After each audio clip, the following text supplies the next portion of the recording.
Welcome, welcome, welcome everyone to Sister Wives with Mary Jane K. Today, I'll be giving my commentary on Sister Wives, Season 16, Episode 7, Choosing Kids Over Cody. The episode opens with Gabe and Janelle raking leaves. Every episode, it seems like we get a shot of Janelle raking her leaves.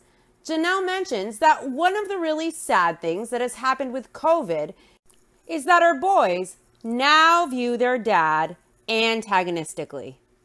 So Janelle thinks it has hurt her boys' relationship with their dad.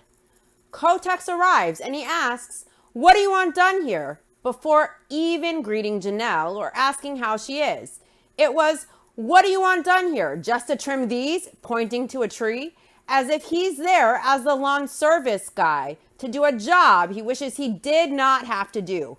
Not as a husband who is seeing his wife after at minimum a few days, most likely even more. Janelle wants Cody to trim other branches elsewhere, but Cody insists he should trim those other ones too. In Confessional, Janelle says Cody used to have this smooth and easy relationship with all of his kids. They always wanted to seek him out. They wanted to talk to him. But Cody doesn't come over to the house anymore, except for something like this, where they are all outside because of COVID. COVID has fundamentally changed things.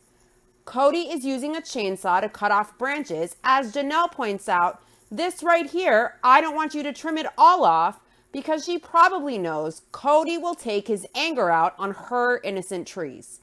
Janelle says, back in Confessional, that Cody passed out all of these rules that supposedly he, Robin, and the nanny follow. So the risks are all overcompensated for or whatever.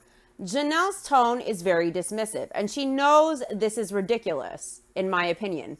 And notice she says Cody, Robin, and their nanny supposedly follow these protocols. She uses the word supposedly, because I don't think Janelle believes, she may not believe, that Cody and Robin are all that orthodox about these rules in private. Let's not forget that Robin didn't wipe down the shipping box with the gift inside that Janelle brought her for her birthday. If the rules were rote behavior and normal behavior for Robin, if these protocols were her regular behavior for almost 6 months, maybe even 9 months at this point, would Robin not have instinctively wiped down that box with an alcohol wipe or disinfectant per the rules, or perhaps also unboxed it and left it outside maybe for a time? It's not instinctive to Robin. It's not normal or usual to follow all the protocols so religiously, or in my opinion, that box would be wiped down before bringing it inside, especially considering it was on camera as well. Also, Robin mentioned how Mary could not be invited over even though King Cody sanctioned it, because she said it would change the protocols. And Robin didn't want anyone else in the family upset that Mary was allowed over when they weren't. That was Robin's bullshit excuse for leaving her sister lonely and depressed and isolated alone in her house for over half a year during the pandemic, when she knows Mary lives alone, and she also knows Mary followed Cody's rules. So in one instance, Robin doesn't want to deviate from the protocol so she doesn't upset the family, yet she readily deviates from the protocols on camera with Janelle's gift, further supporting the idea that Robin not having Mary over because of her bullshit reason of not wanting to upset the family or deviate from the rules as complete and utter bullshit to justify her not being a good, genuine friend to Mary, who is only like a sister to Robin when Robin wants her to get a legal divorce or work on her bullshit business idea of My Sister Wives Closet. They flash back to a scene of Cody when he was presenting the rules to his wives just a week earlier. He says they were wondering why the nanny was able to hang out with their kids, but none of the other kids could hang out over there. So Cody wrote down all the rules that they have for their nanny.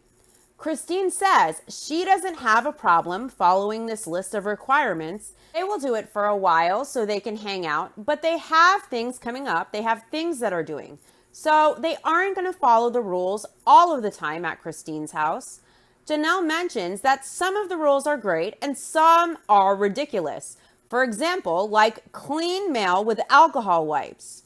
Cody tells Janelle in the flashback scene that she can mock it or she can find a way. So Cody wants his wives to find a way to follow his rules, but he couldn't find a way to be there for his daughter. He couldn't muster up the courage to overcome his irrational supposed fear to be there for his daughter and protect her when she needed him the most during her surgery. But he wants his wives to change the way that they live their lives to follow his rules so that he can phone it in, come over for maybe a day, maybe two, and barely be present with his kids and his wife, and then leave. He wants them to be held hostage in their homes, almost under permanent quarantine, following his rules that are more stringent than the CDC guidelines when he's no virologist.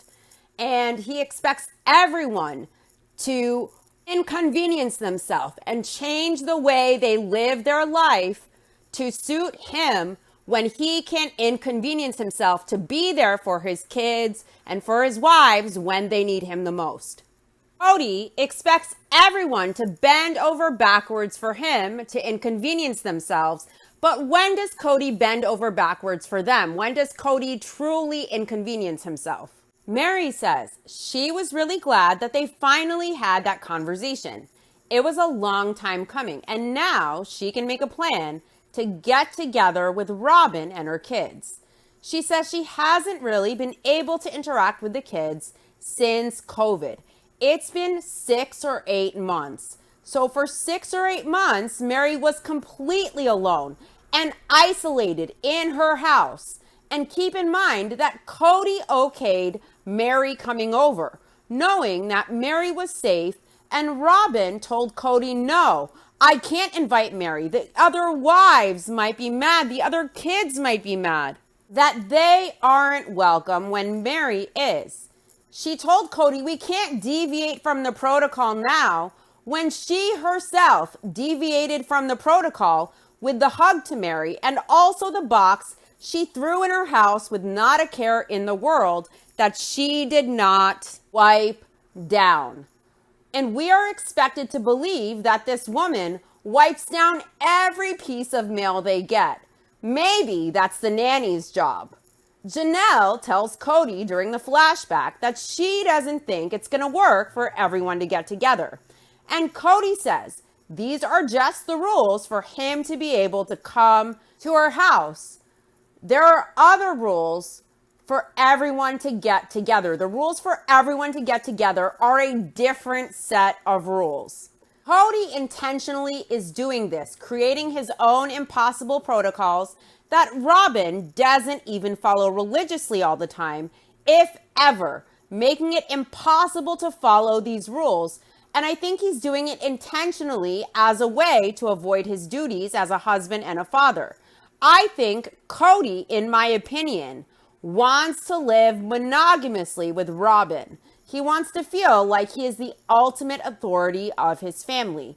And so he is using these rules as a way to try to force his wives and his kids to conform, as a way to test their loyalty and to try and force his hand, to try and get more power and control by saying all or nothing, do this or I won't come. If it was just about COVID and not about a power trip and Cody's ego, Cody would not have stopped calling his kids regularly during the pandemic when they need him the most. There is no way in hell to catch COVID through the phone. Also, Cody knows he can say all or nothing with these intentionally absurd rules that he knows are impossible, just so he can justify not being fair and not showing up and not giving equal time and not being present as a husband and a father. This isn't about protecting the family. This is about Cody saying he is so scared of COVID so everyone can do things his way or he won't be there. And he knows he will be free from his chores this way for a bit at least. He thinks he can then try and deflect and justify not coming around to see all of his wives and kids because of his fear of COVID and this false notion that his wives and kids are lax and irresponsible. So he can disguise this under the guise of he is just protecting the family. And then he blames his wives and kids for why he can't be there, stressing his fear of COVID and his role as a protector, quote unquote, all to find a way to free himself from the obstacle to his goals in life, his family. So Cody can selfishly do what he wants to do and what is convenient for him. Cody called his family an obstacle to his goals in life, and he is using the pandemic, a time when his wives and kids need him the most, to be selfish and manufacture a situation where he can free himself from his obstacles, from his chores, from his family. A decent man wouldn't be so cruel and so arrogant and so manipulative, abandoning his wives and kids and blaming them for his abandonment at a very, very scary, uncertain time for the whole family and also for the whole world. Cody isn't all in there for everyone in the family. Instead, he is really just there for himself and what he wants, but he keeps saying he's the protector and he's looking at the big picture, blah, blah, blah. See, when shit hits the fan, when things are scary in the toughest moments, Cody always finds a way to weasel out of it. Cody has no backbone. He is never there, like a beta male, a coward. He wasn't there for Isabel's scariest moment, and he wasn't there for the family during a scary time for everyone in the family and everyone in the world. Instead, Cody focused on his own fear and on his own paranoia. He prioritized himself over the family. Cody tells Janelle these are just the rules for them to be able to associate as a family. And Janelle chuckles cynically in the flashback scene. Back to the present, Janelle tells Abe that she needs to talk to his dad, and he asks if she is kicking him out of the outside. And Janelle says she needs to have a conversation with her kids a little later. Janelle feels like she could have acted a little bit better during the rules meeting. In my opinion, she did nothing wrong, but she wants to make sure that she and Cody are good. She needs to clear the air. Janelle tells Cody she owes him an apology, and she says the other day when he rolled out the rules, she freaked out because she is doing most of those things on the list, but there were a couple extra steps that she isn't doing, and it somehow just made her feel like she couldn't breathe. It was just too much. And you could tell from the way Cody's standing with his hands in his pockets that he is already on the defensive. Janelle explains in Confessional that she is doing everything. She is hand sanitizing, washing her hands a lot, she's social distancing, she's wearing a mask. But there were some extra things like wiping down your groceries and leaving your mail outside for 24 hours. And it feels like she is being held prisoner. Cody asks if Janelle is saying that she thought the rules were a problem, but it's not a problem now. And Janelle says she is still struggling with it, but she will do what they need to do for Christmas so everyone can get together for Christmas. Janelle says it's what he and Robin have embraced. And Cody says it's what he sees fit. And Robin is compliant to it. How compliant is she with the box it wasn't wiped down or left out? And imagine it was in a shipping box. So imagine how many people touched that. How many trucks was that box on? But she did not even think about wiping it down or leaving it outside to de-germ it. She just put it in her house. So how compliant is she? Cody says it's easy for Robin because she sees the value in protecting the family. In Confessional, Janelle says this value statement is what Cody throws at her all of the time. Well, she sees the value in doing what he thinks.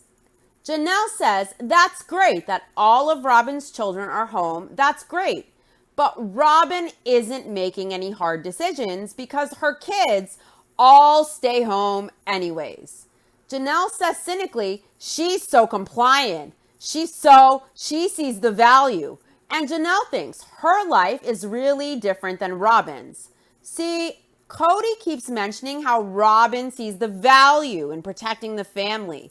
She is sacrificing for the whole family to abide by these protocols, while Janelle and Christine and their kids refuse, as if Robin is all about the family and the team, and Christine and Janelle are only about themselves.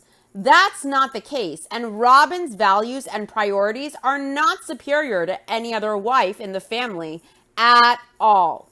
Cody is trying to use Robin as a shining example for the wives to follow, yet the wives don't really like Robin. They barely tolerate her, so Cody suggesting that Robin is the example to be followed, that she has better values, that's only going to piss off his wives and further burden the strained relationships in the family. Also, by the way, Robin made it clear, even in becoming sister wives, that her priority is her husband and her marriage, ahead of the family and ahead of her sister wives. Robin wrote in Becoming Sister Wives, "Some of my sister wives were more interested in the sisterhood than in the husband. But perhaps, since I'd been married before, I knew that I needed a man whom I loved, trusted, cherished, and adored." When Robin entered the situation, her main priority was having a romantic relationship, her marriage, her husband, not the family, and not her sister wives. So Robin entered the family and she prioritized herself and her marriage and Cody. And before she arrived on the scene, Cody, Mary, Janelle, and Christine all shared the same priority, the family, the group over the self, the group and the needs of the group collectively, the best interests of everyone over their individual marriages or their individual wants and needs. So when Robin came in prioritizing Cody and all the adults then didn't share the same priorities, that's when the issues in the dynamics and the relationships became magnified, in my opinion. Cody also naturally shifted his priority to Robin and his marriage with her. He gravitated that way because Robin prioritized him. He was whipped, and Cody enjoys a constant ego feast. He constantly needs to feel like the man that people depend on, the man that his wives submit to. So Robin, focusing on Cody, was exactly what Cody wanted. She made him feel revered. And so once Cody shifted his priorities, the team wasn't really a team anymore. Cody and Robin prioritized each other as Janelle, Mary, and Christine still prioritized the family, the group over the self. So really, Robin's values aren't all about the family, and they never were. Her priority isn't the family. Her priority is herself and Cody and their marriage and their kids together, and it shows. So I'm sure it infuriates Janelle and Christine to see Cody speak of values, holding Robin up as the shining beacon of values who puts the family first. When, in my opinion, that's complete and utter bullshit, and I think Janelle knows that. Christine pointed out very astutely that sometimes a woman comes into a polygamous family and she just wants the man and not the family, when she was talking about Cody courting Robin, because I think Christine probably knew the type of woman that Robin was. Christine probably knew who Robin was there for when she married Cody. She wasn't there for the family. She was there for Cody, not the sister wives and not the family. So Cody was trying to suggest that Robin has higher values than the other wives, that she values protecting the family, and that it's the family that she prioritized, the big picture. She puts the family first. And that's just Cody trying to spin a narrative that has no legs to stand on, in my opinion. Janelle tells Cody she has really struggled with her mental health. And Cody asks Janelle, "Don't you think that will improve if I'm able to be home?" Definitive no. In my opinion, Cody is so moody and unstable that if you feel low, having his resentment and toxicity and controlling nature around will surely add more stress and worsen your mental health with all of the tension and the walking on eggshells that one would have to do being around him. Kody isn't a joy to be around, in my opinion. And let's not forget, this is Kody, and this is how he's behaving on camera, supposedly at his best. Imagine how this man acts with his wives and kids when the cameras are off. I suspect it's probably much worse. Now, as a viewer, take how you feel when you watch Kody's antics and bad behavior and toxicity with him just on your TV screen, and imagine having to be connected to this guy as a friend or as a family member even, and having to interact with him or having to be in his presence. Imagine the tension and the stress and the walking on eggshells and dealing with the arrogance, having to constantly feed his ego. Plus, imagine his resentment and his moods, and imagine how it feels physically and psychically and emotionally. And ask yourselves, if you feel low, if being in this man's presence would uplift you and make it better or make your mental health worse. There are people who, when they walk into a room that you're in and they walk into your environment, you can just feel the bad energy. You can feel something negative without them even opening their mouth and speaking to you. And you instinctively know you don't want to engage that person. It's not for you. And Kody would definitely be one of those people, just in my opinion. Kody says if Garrison and Gabriel can cease their social lives, then he can come home. And Janelle tells Kody that Garrison is very close to being able to save his own down payment. She tells Kody if she can give him 3 more months at home, he'll have his down payment, and he isn't that social anyways. Janelle says Garrison is the reason that Kody is staying away right now in Confessional. She says Garrison has been home for the last 6 or 8 months saving his money because he wants to buy a house. Janelle refuses to kick her son out this close to that goal. In my opinion, she is definitely doing the right thing.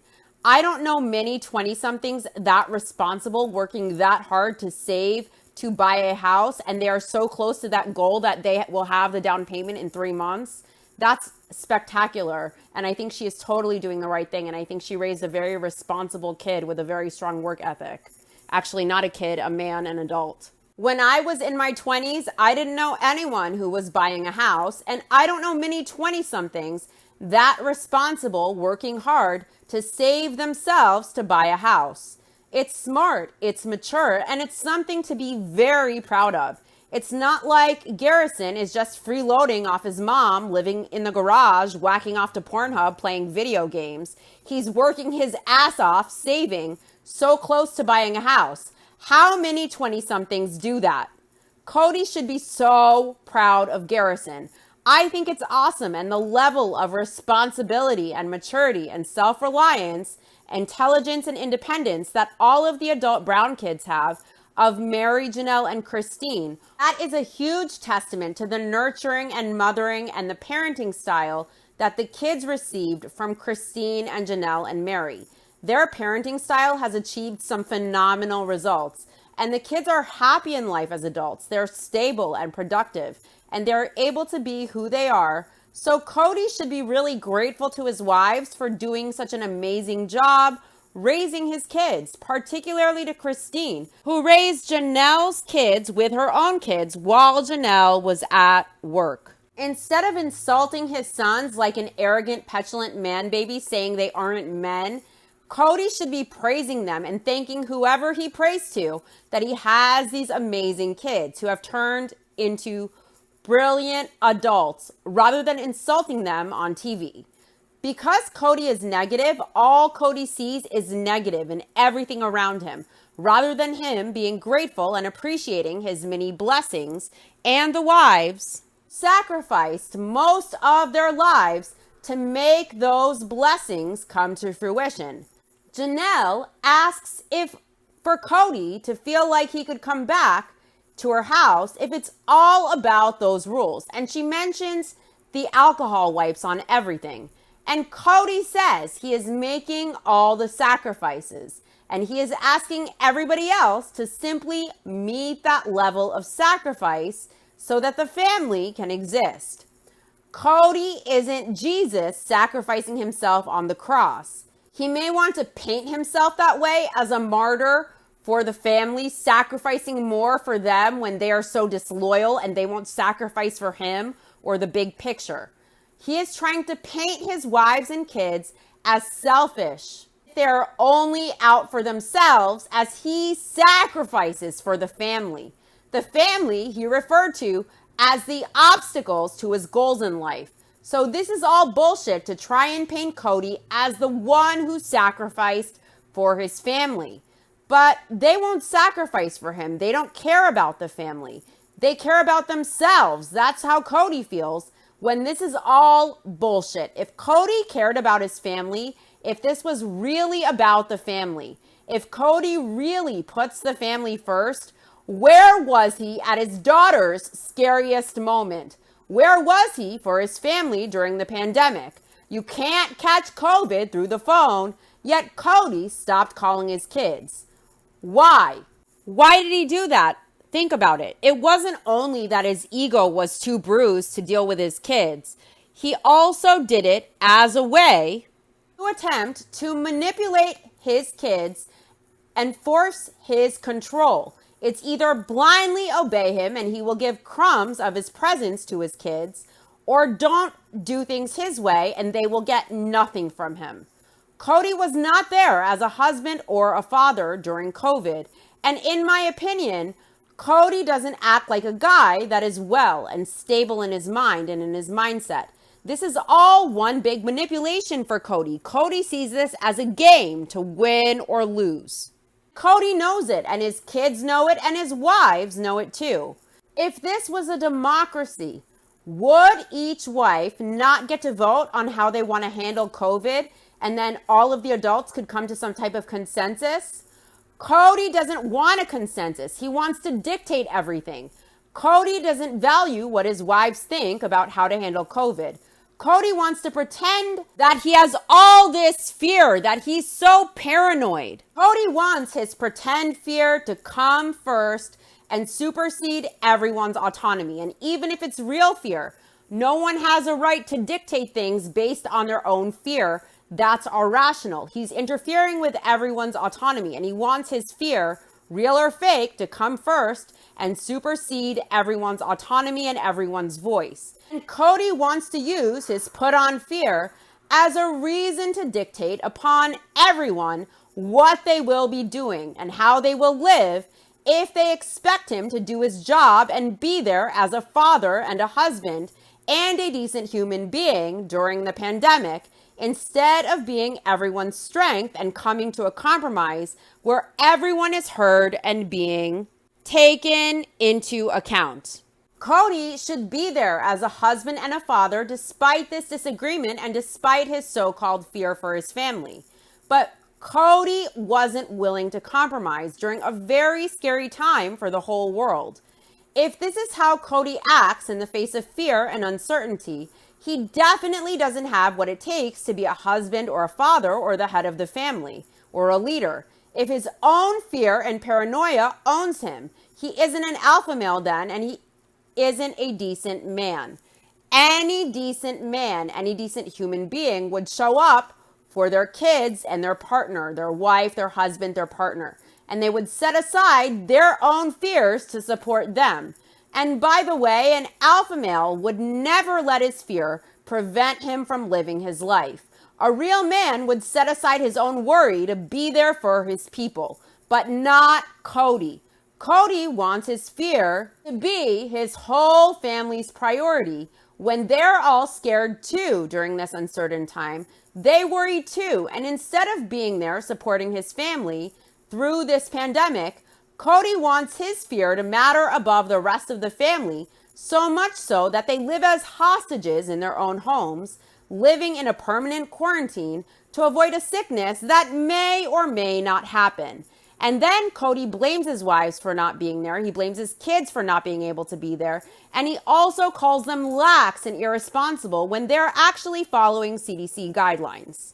In my opinion, Cody's mental wellness isn't doing that great right now. And he is using his state of mind to try and control how all of his family lives. And that's a huge problem. And the way Kody is handling COVID and his mental state will do much more damage to the family than possibly getting COVID and most likely living through it. Kody's way of doing things, Kody's protocols have done much more damage than COVID ever would to the family. Some of the Browns got COVID with the point of exposure being Kody and Robin's house and their precious nanny. So Kody's COVID protocols don't work any better than the CDC guidelines. And most of Kody's wives and kids were following the CDC guidelines. People in the family got COVID. They lived through it, but the family, the relationships, the dynamics are on their last hobbled legs. So what did more damage? Kody and his protocols or COVID? Janelle asks if Kody would have it so they all don't go to even the grocery store and that they don't do anything. And Kody says they can go to the grocery store if it's just one person going, socially distancing while there, and then when they come home, they have to change their clothes. Janelle tells Kody it's a level of paranoia for her that is so weird. I agree, it is weird. And Kody is probably milking fear for all it's worth to try and justify his behavior. Kody says they don't even know if his protocols are gonna work, but anything he can do to prevent COVID is the smart idea because he has a 4-year-old who needs a dad till she is 21. So Ari, Kody can be a father to till 21, but Gabe and Garrison are, I think, 20. I don't know exactly how old they are. They're definitely 18 and up, and he's done all he can for them. And I find that interesting. Why is Kody assuming he will for sure die if he gets COVID? People die from COVID, of course. It happens, and it's horrible. And it's usually if they have other risks going on. But most people who get COVID live. And I think you should be careful. Of course, you should follow CDC guidelines. But this level of paranoia and rigidity is way more damaging than getting the illness and most likely surviving it. One day, we're all going to die. And it's not acceptable to live in fear like this. It's wonderful to take precautions, take all the precautions you can, but you can't stop living. And it's not acceptable to live in fear or try and dictate the way everyone will live because you're so afraid. Kody says that Ari represents the entire family, including Savannah. And he pauses to think of the name and he adds truly and Saul. He tells Janelle it includes the adults in the family too. And Janelle says she didn't expect that Kody would come over and be so aggressive with her. And he says he is getting aggressive because he doesn't feel like she is hearing his point. Janelle insists she is hearing it and he is not hearing her. She says she's sorry that she freaked out because it was little things on that list, but it was just one thing too much. Kody tells Janelle it's okay that she freaked out. Kody freaks out on his wives in every confessional scene and in person with them. So why does he need to grant Janelle permission that she freaked out when we all saw that meeting and she didn't freak out at that meeting at all from what I saw? Janelle didn't freak out at that meeting. She didn't do anything even remotely out of sorts. But see how she's apologizing and having to walk on eggshells to caress his tender ego? Maybe Kody should see how most women would react to his disgusting behavior if that was something that Janelle has to apologize for when she did nothing. Kody says it's okay. Janelle freaked out. It hurt his feelings, but that's no big deal. Boo fucking who? Kody hurts his wives constantly. Look how he betrayed Christine during the Utah conversation. And he tried to paint her as irrational and overreacting before admitting to his wives he supported her idea of moving privately before she pitched it to the group. Kody always hurts his wives. He hurt Isabel, his daughter, big time. And Janelle all she said at that meeting was she doesn't think she can do this and she's going to drop off Kody's gifts on his porch. If these are the rules, she's not going to be there for Thanksgiving, but she will follow the rules for Christmas, she says, to get together as a family. She also said at the meeting that if she had to do these rules every day of her life, it would lead to a mental health crisis. What about what she said was hurtful to Kody at all? Kody has such an ego that anyone who isn't just praising him fully is insulting him, cutting him deep. He's way too sensitive because, in my opinion, on the inside, Kody is very weak and insecure. He's an insecure person who probably has very low self-worth. If anything Janelle said hurt his feelings at all. What about how Kody hurt Isabel? He wasn't worried how hurt she was. He was worried that she will no longer put him on a pedestal because he wasn't there for her surgery. Basically, it was all about Kody. Kody, and how his bad decision affected him and how it's going to affect him in the long run with Isabel. How it will affect his ego with Isabel not adoring him as much as she used to. None of Kody's concern was for how this will affect Isabel. It's all about how it's going to affect him that he made that choice. This man is a selfish, arrogant asshole. He's very egotistical with no self-awareness or emotional intelligence at all, in my opinion. He walks around hurting his wives, manipulating them verbally and emotionally, abusing them in that way. He hurts his kids too, and he shows them a level of attention and investment based on the way the relationship is with their mom and him. It's bullshit. So Kody doesn't get to say that his feelings are hurt when he has no consideration for the feelings of others, for the feelings of the other people in his family. What about when Kody said his family is an obstacle to his goals in life? His wives lived most of their adult lives with him, living this way, raising his kids, turning them into amazing adults with a husband who didn't see them as an equal, who manipulated, who has such delicate sensibilities that anything that isn't blowing smoke up his ass and high praise hurts his tender feelings. But Kody hurts them all day long. How does Kody think his wives and kids felt when he referred to them as obstacles to his goals in life? His wives had to sacrifice a lot of themselves to live this way.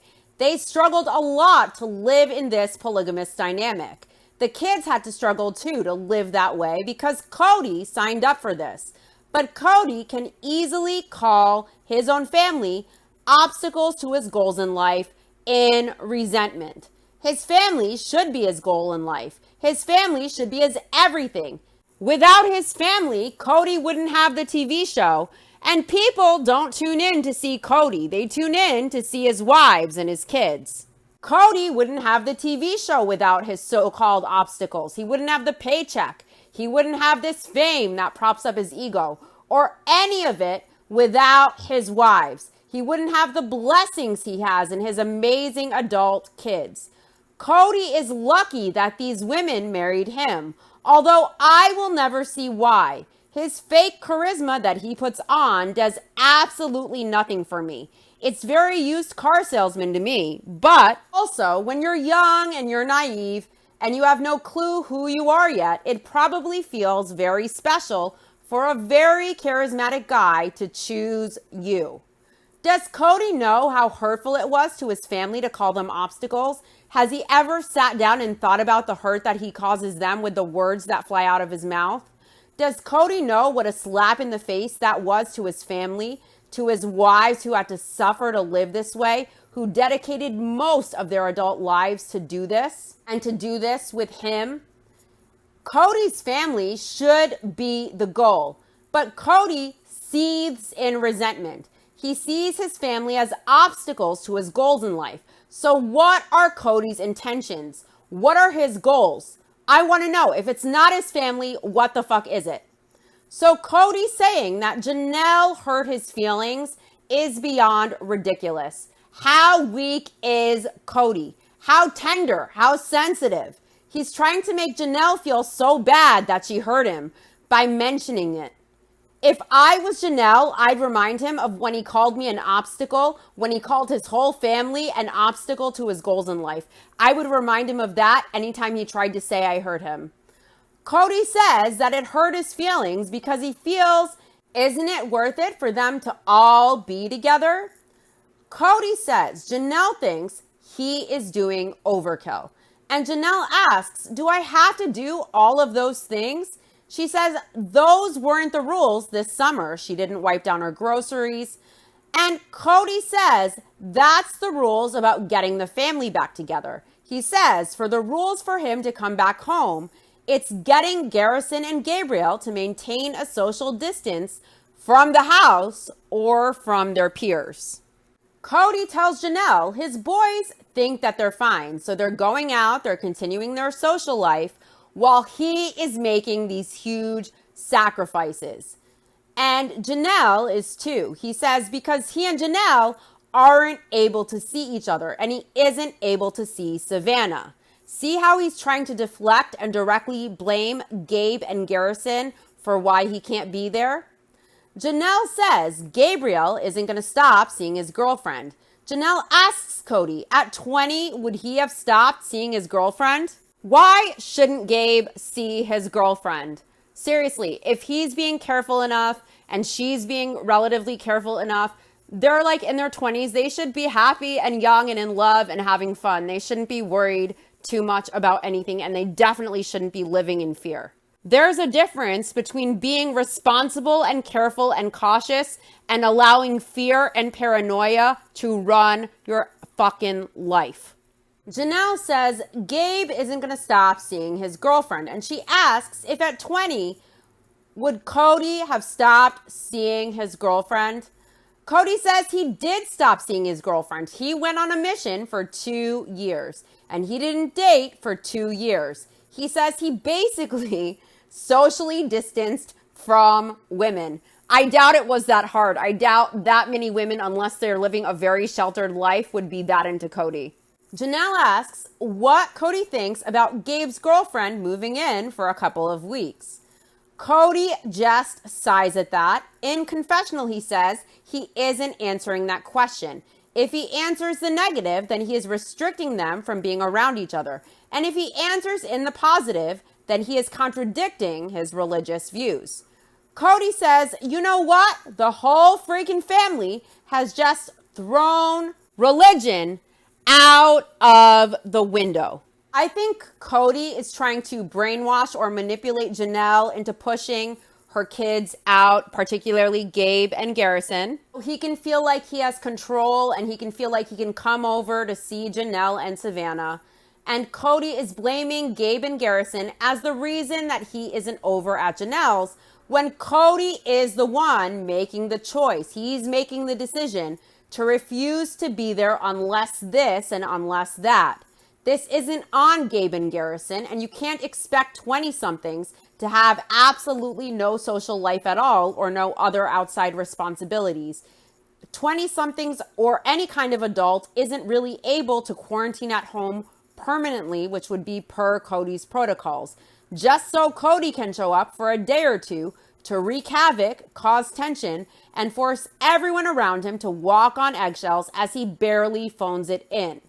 Also, Kody stopped calling his sons. He stopped communication because his ego was hurt. Kody blames his sons as the reason Janelle won't comply with his rules, and his sons have nothing to do with this really deep down. Kody is the one making the choice to refuse to come because people won't follow the way he wants them to live. His son's behavior has nothing to do with it. Kody is just using that to blame them as a reason to justify why Janelle isn't getting equal time and why he isn't seeing his kids that are at her house. Janelle will always pick her kids, as she should. Also, Kody complains that his whole family has thrown religion out the window. Is Kody's behavior, is Kody's manipulation, Are Kody's controlling ways in line with what his faith expects of a husband? Is unequal time acceptable? Is having a favorite wife acceptable per the faith? What about treating your wives as less than, or using removal of intimacy or other manipulative, abusive tactics with one wife to attempt to leverage her into behaving as you want her to behave with your favorite wife? Is any of that acceptable per the faith? Is it acceptable for Kody not to attend his daughter's surgery in the faith? Is that how a father should act per the faith? If Kody was so all about the family, he wouldn't stop calling his kids, treating his sons as his enemies, implying they aren't real men because he is upset they have different approaches to the pandemic and they have a different opinion than Kody has. Kody is so quick to damage the relationships with his sons because of his ego. The goal of the faith is familial harmony and the family over the self. It's selflessness. Picking a favorite wife completely contradicts the faith. Not being equally invested with each wife and each set of kids contradicts the faith. So before Kody blames his family and his wives and his kids for throwing religion out the window, he needs to realize he is the one who tossed the faith out of the window first, in my opinion. Janelle explains that Gabe's girlfriend has her own place. She isn't moving in. It would just be for the 2 weeks before Christmas because his girlfriend will be over here during the break and she has a job. Kody is silent. In Confessional, he mimics a mouth opening and shutting with his hand very maturely, and he says, blah, blah, blah, blah, very bitterly.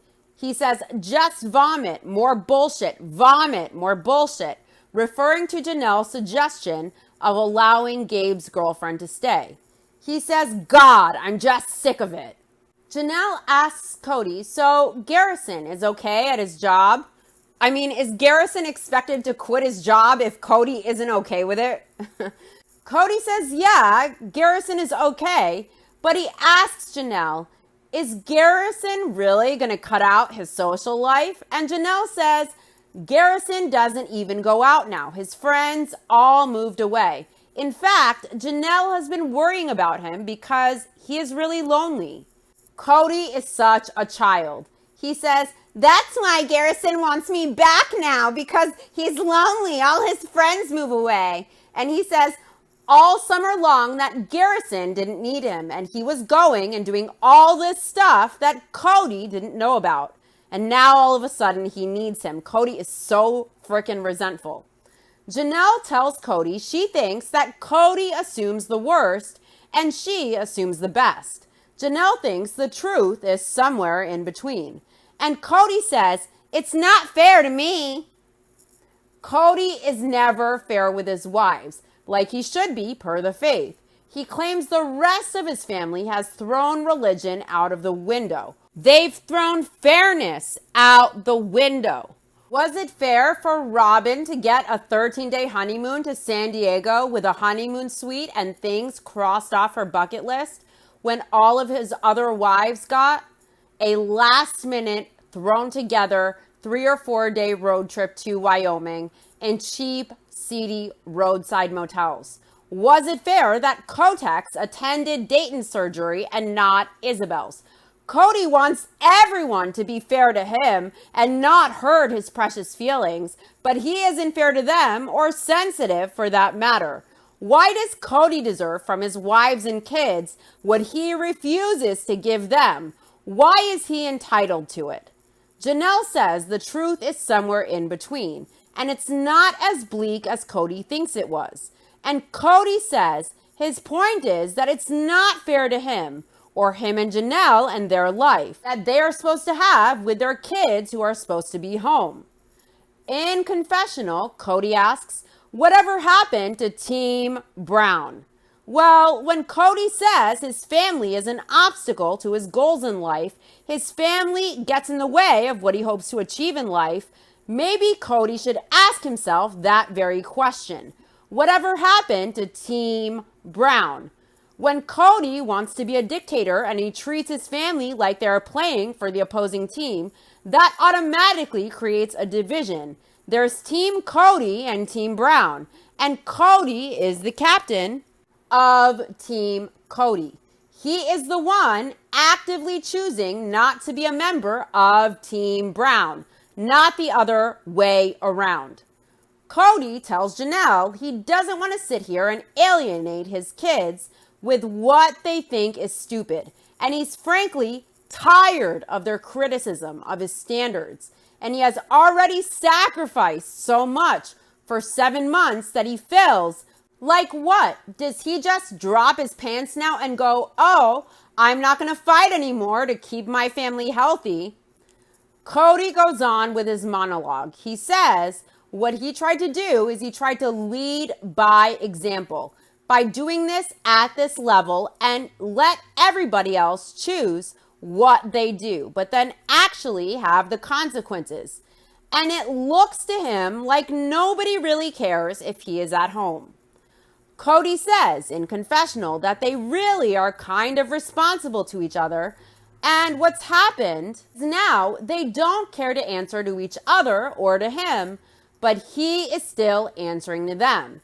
He says once again, more polygamy, double standards. Cody tells Janelle he thinks that she thinks it's silly.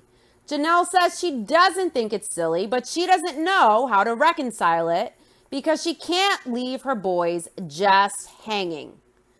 Cody bitterly says they're adults, bye-bye.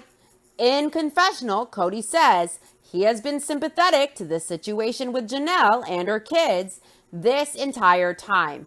He tolerated a lot for a very long time until he realized that he was being lied to. He was being deceived. And at that point, that was when he lost his patience with it. He told Janelle that she needs to just make the boys move out. Cody tells Janelle when you are 21, karmically, he has given them all they need. They have good cars. They can go get a job. Here's some cash. Bye.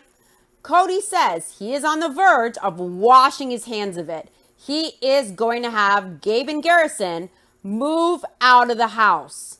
But there's a problem. The problem is Janelle's name is on the lease, so Cody can't evict them. Cody tells Janelle his dad sent him out with a car that he had to earn and with $50. In Confessional, Janelle says Cody said his dad kicked him out at 18 and sent him out with a crappy car to go live in Utah. And she does it in a mocking tone. But Janelle says she is just not that parent. She says this is a different day and age, and you don't just kick your kids out of the house at 18 saying, oh, I hope you do good. Cody tells Janelle he feels like he has had higher standards all of his life, and he is just having this expectation that nobody else can even fall into. Like it's just ridiculous. Cody tells Janelle in Plural Marriage what one person does affects everybody else. And Janelle tells Cody she's going to talk to the boys. Janelle says this is the same conversation they have all of the time. They circle, they circle, they circle, they circle, and nothing is resolved. And she is done and she is tired. Wow. So I have a lot to say about some of the vomit Cody just spewed. So when Cody says he's tired of the criticism from his kids because he has sacrificed so much for 7 months, so he feels that it would be humiliating to have to drop his pants and give up on his standards, that's about Cody and control and his ego. First of all, does Cody not see how ridiculous it is to say that he sacrificed for 7 months when he is living monogamy with Robin, getting exactly what he wants, and using these standards as an intentional way to justify the way he is living, and then he's blaming his kids and his wives for not following his impossible protocols just so he can show up for 1 or 2 days and barely phone it in. And he does stop by and move on after turning in his math homework as if it's a chore. It's all about Kody's ego. He realizes his wives and kids aren't giving in, and Kody has way too much arrogance to reassess how to handle COVID and compromise. So he wants to die on this cross because his ego can't take him backing down. To Kody, everything is about control, and you either win or lose. It's black and white. There is no gray area. There is no compromise. Kody admits if he gave up, he would feel like his pants were down. This is about Kody's ego. He will destroy his family and die on this hill just so he doesn't feel like he humiliated himself. This is all about ego and pride, 100%. Kody thought he would do this and insist on his protocols for everyone. And he thought that if the consequence was him being absent, that eventually everyone would fall in line, like his presence was some type of leverage or incentive to make his family a prisoner to his rules and to his way of handling COVID. I think Kody thought that when he was absent for long enough, that they would miss him so much that they would be willing to comply with his nonsense. And then Kody discovered they don't care. It's fine with them if he's not present, if it was going to be him refusing to come, unless they all obey his rules and allow him to dictate how they will live. His family wasn't going to be dictated to about how they should live, and they're not going to live that way. They're fine with not seeing him. They don't mind him not being around. Of course, they would prefer to see him, but they're not going to be dictated to. And that hurt Kody's ego big time. He thought for sure they're going to do what he says. I think Kody thought for sure over time the consequence of his absence would sway every member of his family to fall in line and obey, but it didn't work out that way. Kody says his family doesn't have to answer to each other or to him, but he has to answer to them, and that once again, it's more polygamy, double standards. That the wives can do whatever they want, but he can't. He is bound to them. He answers to them. That the man is held to a different standard than the women in polygamy. The women have no one they have to answer to, so they can choose not to answer to anyone. But he always has to answer to them, as if the men in polygamy are the victims of the lifestyle, permanently bound by it. When let's remember, Kody made this choice to live this way, and he needs to own it. The wives don't care. They're having Kody act however he likes to act, and they're letting him behave as poorly as he wishes to. They're going on with their lives, whether Kody chooses to come by or not, and that infuriates Kody. Kody is the one making this choice. Kody is the one dictating the rules and deciding it's all or nothing. And he can decide on that if he likes, but they aren't going to change their lives to accommodate his bullshit. And they shouldn't. So Robin's adult kids, because they obey his bullshit, get to live at home. I don't hear Kody having stirrings about kicking them out. They live at home. They get to be around Kody and all of his negative energy. Kody is present there 24/7. Robin's adult kids, will he tell them, bye-bye, you're out? Will he ever do that? What about the double standard that Robin's adult kids, Kody is more than happy to have because they blow smoke up his ass and obey him? They can live at home. That's no problem for Kody. But Janelle's kids have to go because his ego is bruised. That Janelle will pick her sons over him. And he is using his boys as a justification and a reason for not doing what he should as a husband and father at Janelle's house. Kody wants Janelle's boys out, not because he feels he did all he could. It's because he is angry. He thinks his sons are getting in the way of Janelle obeying him, and he wants full authority at that house.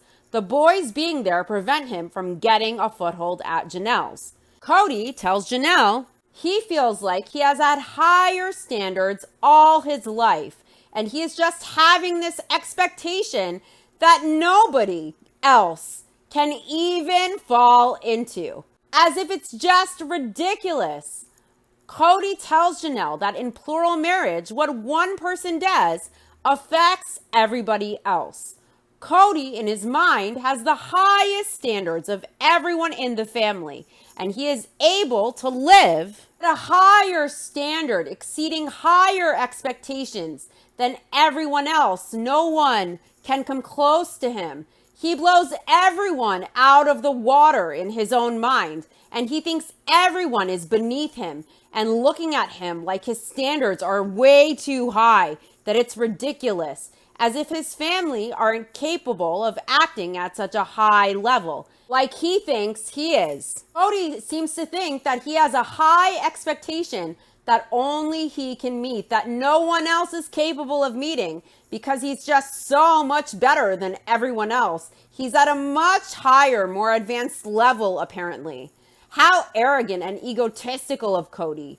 People who want to always push that they are above everyone else, who are so vocal about it, they're vocal about their superiority. They are usually the people, in my experience, operating at a much lower level, but their ego makes them believe that they are above everyone. And in my opinion, it's a coping mechanism to come to terms with their deep insecurity and self-loathing.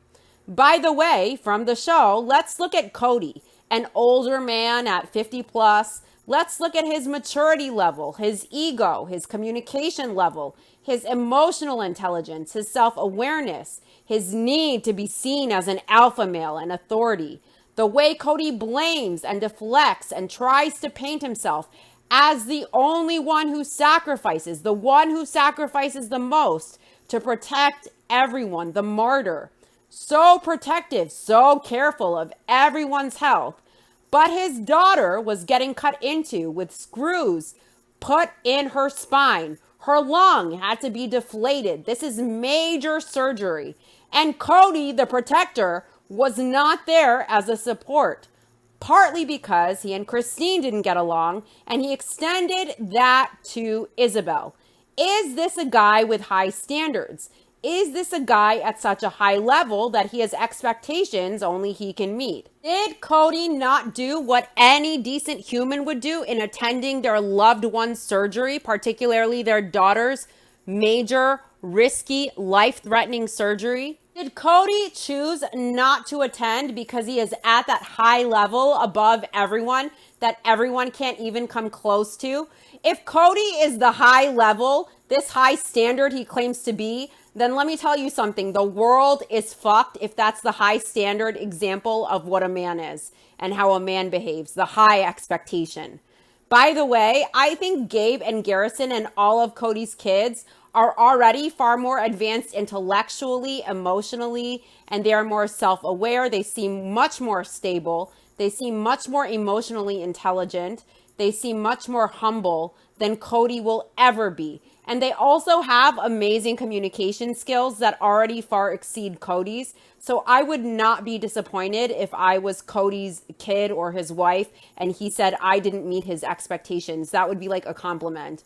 If I was Kody's kid or his wife and Kody judged me saying I can't meet his high expectations and blah, blah, blah, I would be thanking God that I didn't turn out like him. Kody feels entitled to everything. He feels entitled to everything that he doesn't give his wives and kids, and yet he expects it from them. He feels entitled to it. But so far, his kids and his wives, other than Robin, have shown how humble they are. No one in the family seems to feel entitled but Kody and Sabin, in my opinion. All the wives are willing to compromise. They want Kody to compromise too and meet them in the middle. Kody feels entitled to the ultimate authority, to his voice being the loudest. He thinks he is superior to his wives, better than his wives and kids, and he doesn't treat anyone like his equal. In fact, he always wants to point out how much better he is, how much higher of a level he operates at. And to me, all this bullshit looks like the behavior of a man progressively unraveling, losing his well-being and mental wellness as the years pass, as everyone around him is watching him implode. Kody doesn't seem to get that no one wants to be around him. He's unsettling, he's annoying, he's a ball of negativity, stress, and tension. And no one wants his toxic energy clouding their peace and calm, understandably so. No one is going to jump through hoops and be dictated to just to have that ball of seething resentment in their house. For what? So he can feel better about himself?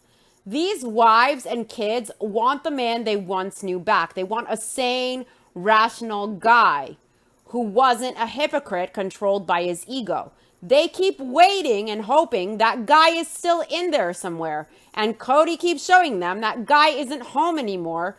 And it's probably incredibly stressful and unsettling for them. They don't deserve any of this toxicity in their life. Cody says in Plural Marriage, what one person does affects everybody else. Does Cody not see what he is doing about COVID? That his approach is destroying his family and destroying his relationships with everyone in it, just so he doesn't have to look like the idiot with his pants down? Cody should prefer to look like the idiot and compromise to save his relationships, to save his family. But as always, Cody comes first. Cody's ego comes first. Cody is the one deciding to die on this hill. He could easily compromise. He could sit his wives down and come up with something appropriate for everyone, with everyone giving and taking here and there to come up with something practical, something feasible and realistic. Cody is the one choosing not to do it, and that's his choice. The blame is on Cody, not on his wives and not on his kids. I also found it interesting that Cody said he would be willing to evict his kids. But the problem is Janelle's name is on the lease. So Cody would be willing to toss his kids out legally when one kid is going to school and working and the other has 3 more months to have all he needs for a down payment on a home he would own. Yet Cody would evict them just because his ego is hurt rather than what he should be doing, which is praising his sons for their responsible natures. I think Cody is almost having a bigger dick contest with his own sons because he is jealous of them. He's jealous that Janelle would pick them over him, and he wants them out any way he can manage it, even through a legal eviction if he could, just to be Janelle's priority again. And that's very weird, to be so arrogant and egotistical that your kids are a threat to you. It's very strange in my opinion. Cody's boys aren't just wasting away mooching off of Janelle. They're living very productive lives. And I think Janelle is definitely doing the right thing here. If they were loser kids who were lazy, going nowhere, I could maybe see not allowing them to be there. But they're very productive, mature, responsible kids. Could Cody buy a house at 20 and have to save for 3 months only to be able to afford it? I don't even know if Cody graduated college. He went on a mission, but his kids are educating themselves. They're working, they're buying homes, they're doing more than he did at that age, in my opinion. And it's a very different world today than when Cody was 18. Also, just because your parents did things one way, it doesn't mean it was the right way. Obviously, look how Cody turned out. Maybe because the Brown wives are doing things differently with his kids, they won't turn out like him. Narcissistic and controlling and bitter and miserable and unable to communicate and emotionally lazy with no self-awareness and zero ability to take accountability. You can already tell that the Brown kids are at a much higher level than Cody, in my opinion. Janelle is bringing up the new rules with the kids to see how they feel about the holidays. Gabe and Garrison are play fighting with a rake, and Garrison says, a kidney, perfect for harvesting. And I found that very amusing because in the season 17 trailer, Cody mentions it feels like he is being knifed in the kidney. So Janelle says she isn't very optimistic and she doesn't even want to tell her kids these rules because she knows what their reaction will be. Janelle tells the kids she won't show them the list, and Gabe is smiling. He asks, list? He knows this is total bullshit. You can tell from the look on his face. He probably knows his dad is on a total power trip. Janelle tells the kids for the whole family to get together, it requires everything they are doing now, like masks, distancing, hand sanitizer, But it also requires when they go to the grocery store that they change clothes when they get home, and that they wipe down the mail or let it sit outside for 24 hours, and that they wipe down their groceries. Gabe is making the most hilarious face, like, what the fuck? He knows this is madness. Gabe says, cool, see you in February, and Janelle asks if Gabe would do the rules for Christmas for 2 weeks prior to Christmas. Gabe doesn't seem too down. He says not if he gets a job. Savannah says jobs are the exception, and Janelle doesn't know. She says it depends on how careful you're being at your job. Gabe is hilarious. He says to his mom, so we're making an exception for work, but we aren't making an exception for our mail. And Janelle says she just needs to present the facts. Gabe says he's going to cooperate with her, but he's mad at his dad. He says this is stupid. Janelle says it's everything they are doing now except for the groceries and the mail.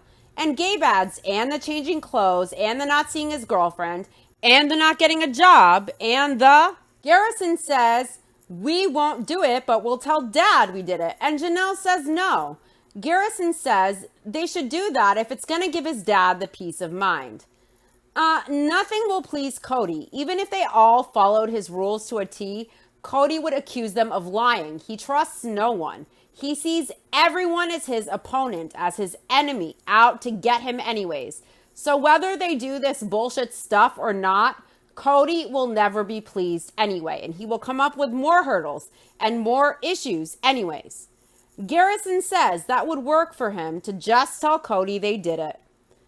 If I was Cody's kid, I would tell him I didn't give a fuck if he came or not, and I'm not going to be dictated to or blamed as the reason why he can't be a good father or a husband, and I would tell him to go get help or we're not going to have a relationship.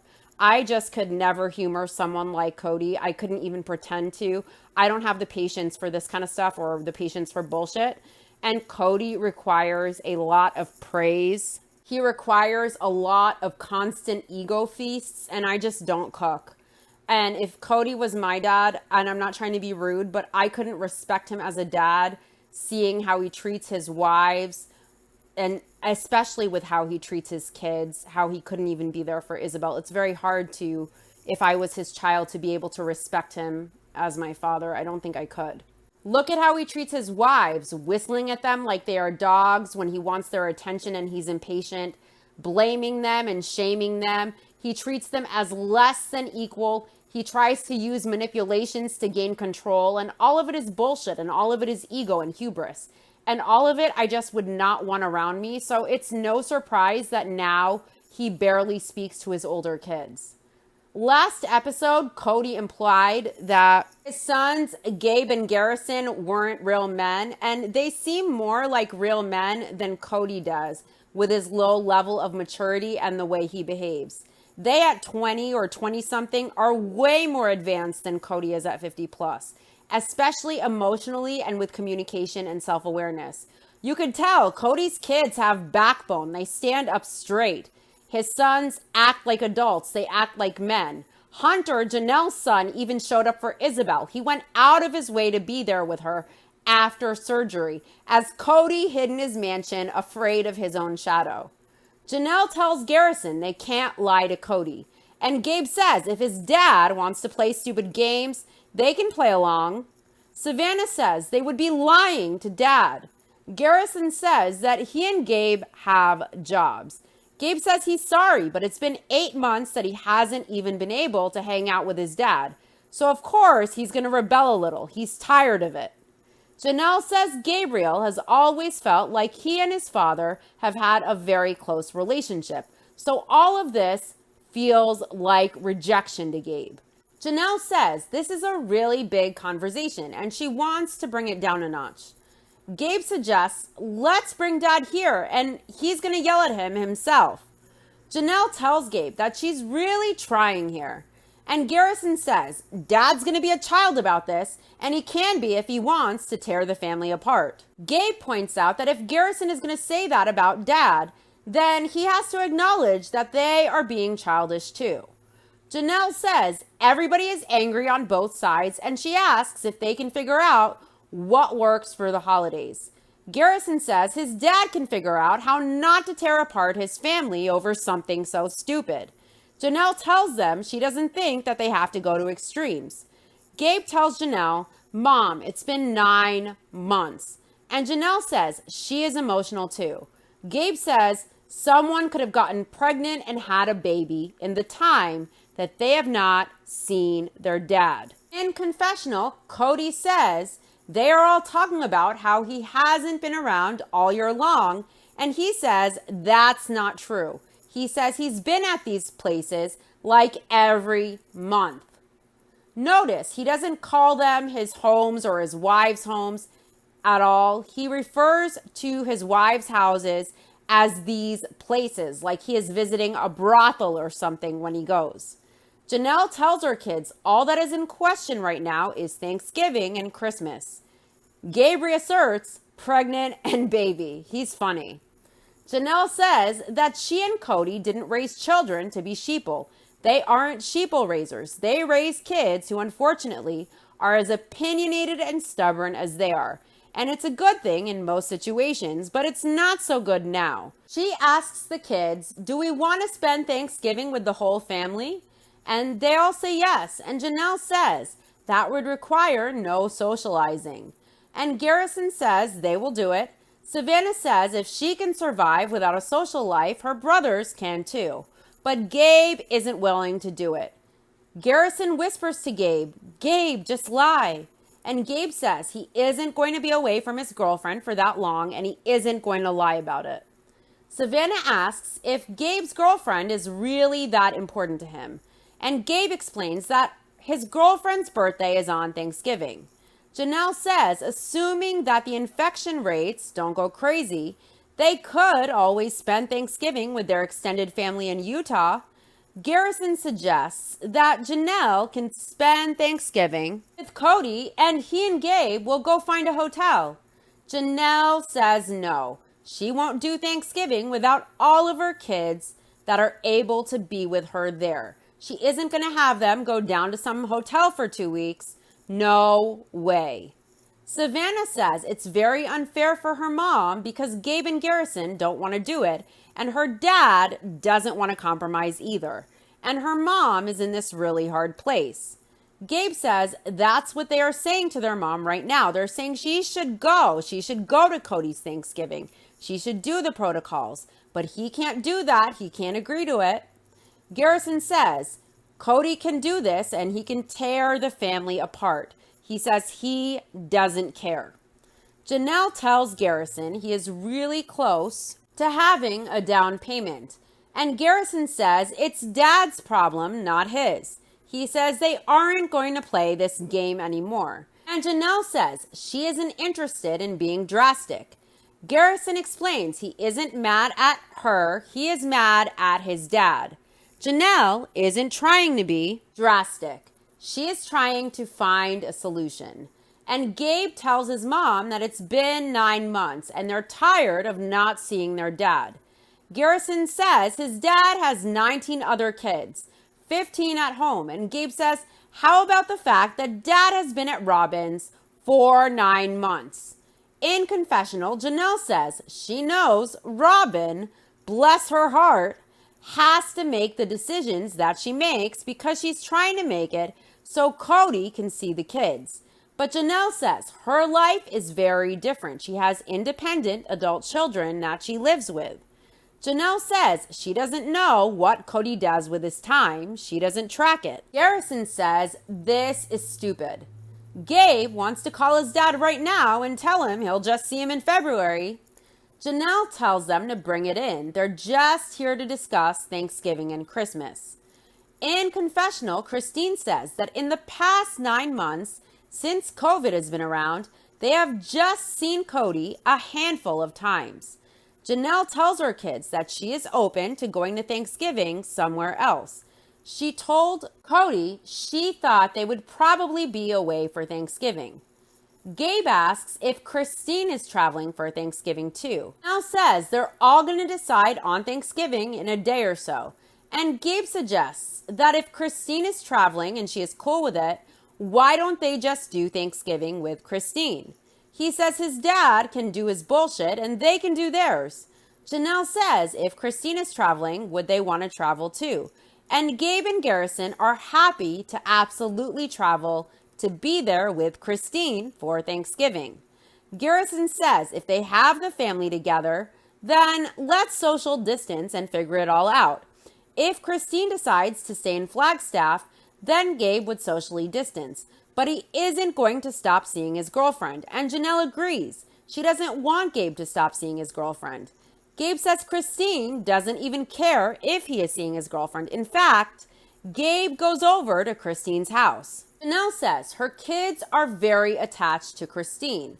And Christine says she loves Janelle's kids. She adores them. She says they're a part of her soul. Savannah says she is with her mom, whatever she wants to do, because her mom is her lifeline. Her mom is the only way she gets around anywhere anyways. So she says she has no choice. Garrison says they will talk to Dad about this because it's ridiculous. And Gabe says he is tired of it. It's really ruining their family. The whole day has been exhausting for Janelle, so she wants to put on her PJs and zone out and watch TV for the rest of the night because her brain is fried. Janelle says her kids, her boys and Cody, are in these very opposite camps and there is no give and take. It's just talk, try to convince of your point of view, and that's it. Janelle has been trying for 9 months to get them to find some sort of middle ground, and there is no give on any side. With social distancing, they aren't celebrating birthdays together. So Janelle still did get a gift for Robin, who had a birthday recently. So Janelle has come to Robin's house to drop it off. Janelle stands back, socially distancing. She has a gift clearly in a shipping box. She tells Robin she has a birthday present for her. And Janelle doesn't know if Robin wants to spray it down or whatever. She tells Robin as if the box she is giving Robin is a petri dish with the COVID virus or something. Janelle says one of the rules Cody says that he and Robin and Mary follow is that they wipe down all the mail or spray it. They wipe or spray whatever comes into their house, like groceries. They just use disinfectant or alcohol wipes.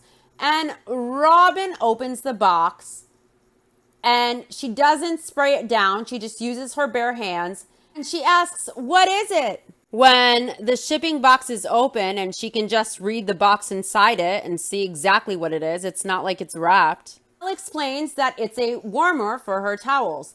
And Janelle says she isn't someone who wraps presents. She doesn't do well at it. And she isn't someone who thinks it's important. I agree. Wrapping paper is pretty pointless. You just rip up the pretty paper that will go straight in the trash anyways. I wrap gifts, but I have always felt that it was totally pointless every time I do.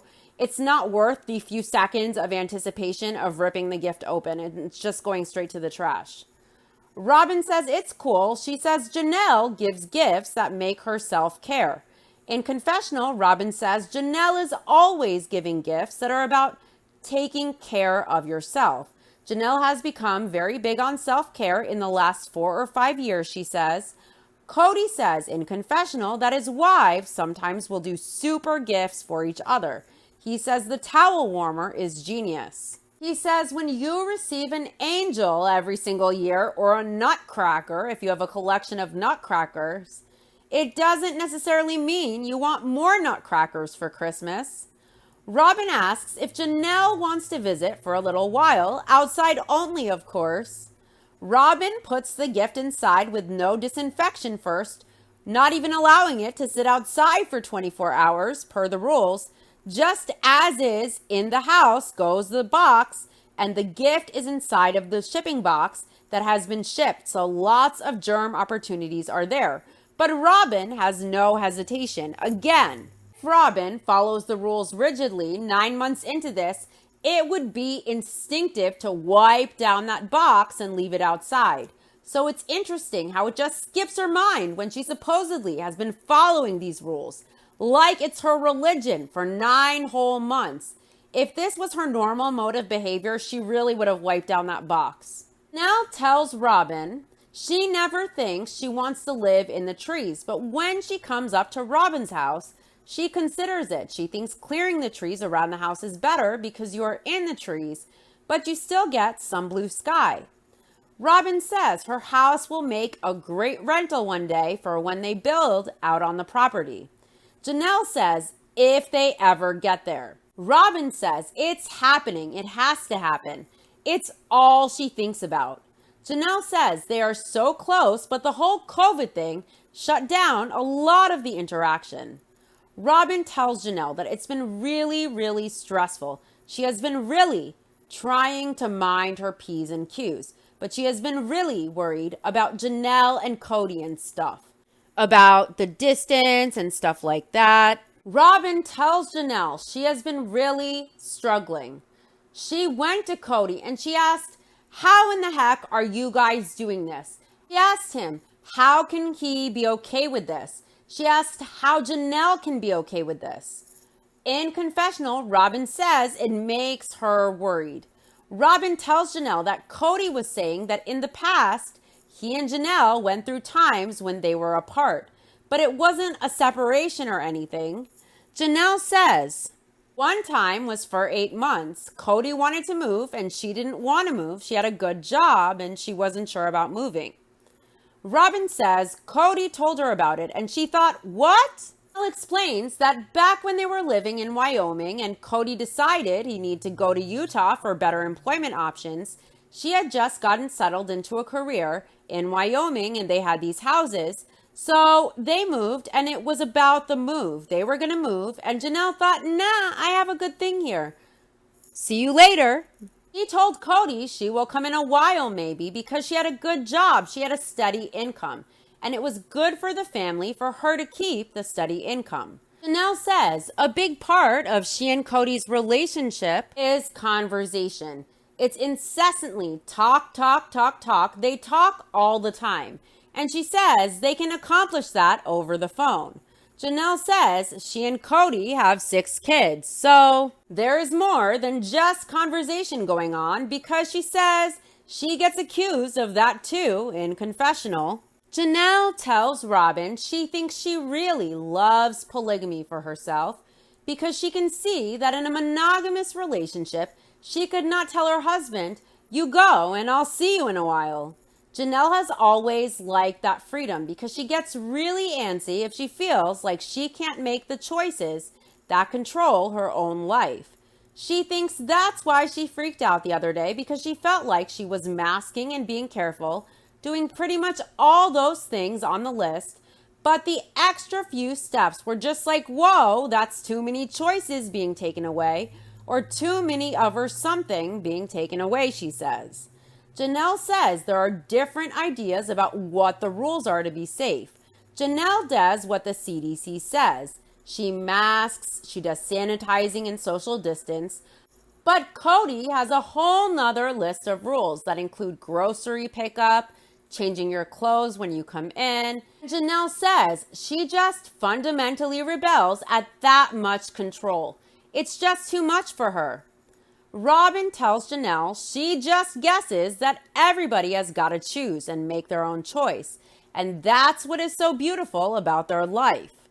Janelle says she can see now that she was probably always destined to live in a plural family. It works for her a lot. Robin jokes, can you please figure this out so I can be in a plural family? And Janelle laughs and she asks, with you? And she starts laughing some more. Robin says she feels like this is what it would be like to be monogamous. And she never signed up for monogamy. Is Robin forgetting the only other marriage she has ever had was a monogamous one? Robin says she and Cody have been married for about 10.5 years. And throughout those years, she has had Cody at her house once or twice a week. But lately, she has had Cody at her house constantly. And she is sure that every plural wife would feel that's the way they want it. But she doesn't want that. It's not what she signed up for. On top of that, Cody has been really unhappy. He's been a very unhappy person. So it's been a lot and it's been a challenge for their relationship. Janelle tells Robin that right before Hunter left, Cody came and he stayed over for 5 or 6 days.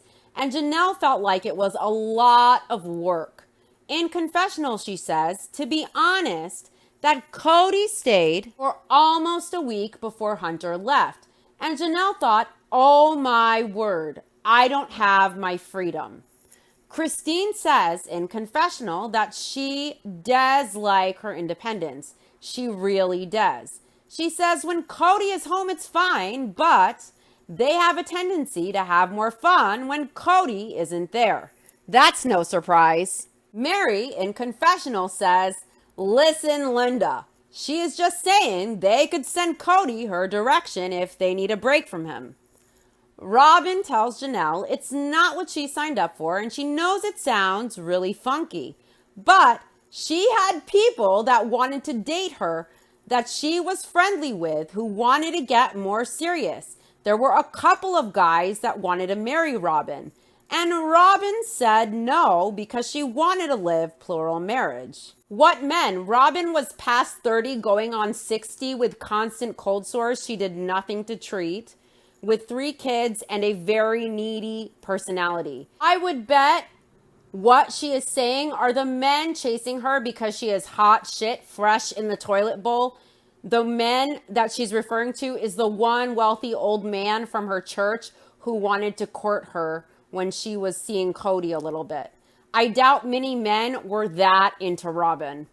Robin says in Confessional that if she wanted monogamy, she could have. She says it's not like she had no other choices. She says she could have had a very happy, successful relationship with some other men. She says it's just the truth and she's sorry. She hates saying it because it sounds like she's bragging or something, but she isn't. It's just the truth. She had proposals before Cody and she turned them down. She said no, she wanted to live plural marriage. And here she is, and still she wants to live plural marriage. The proposal she's talking about is probably one proposal from the old man at church. See, Robin is very egotistical. She's very narcissistic, just like Cody. Remember her terrible breakdancing video? She had her kids and Mary watch her dance moves, and she looked terrible. It was absolutely ridiculous, but you could tell that Robin was so proud of it, like she was showing off. This engagement story, in my opinion, is the exact same thing. All she got, the book at least, was one proposal before Cody with an older man from the church. And she told Cody about it to light a fire under his ass because she wanted him to propose. Robin always wanted to be an actress, supposedly, so she was probably very swayed by the idea that she could be on TV. Janelle tells Robin she doesn't have a desire to not live plural marriage.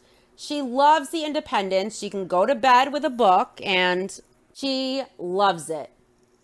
Robin says that's not something that happens when Cody is there. It's a different type of routine. And Robin says she likes that independence too. Janelle tells Robin that she is getting cold. In other words, she has tolerated Robin as much as she possibly can, and she wants to go.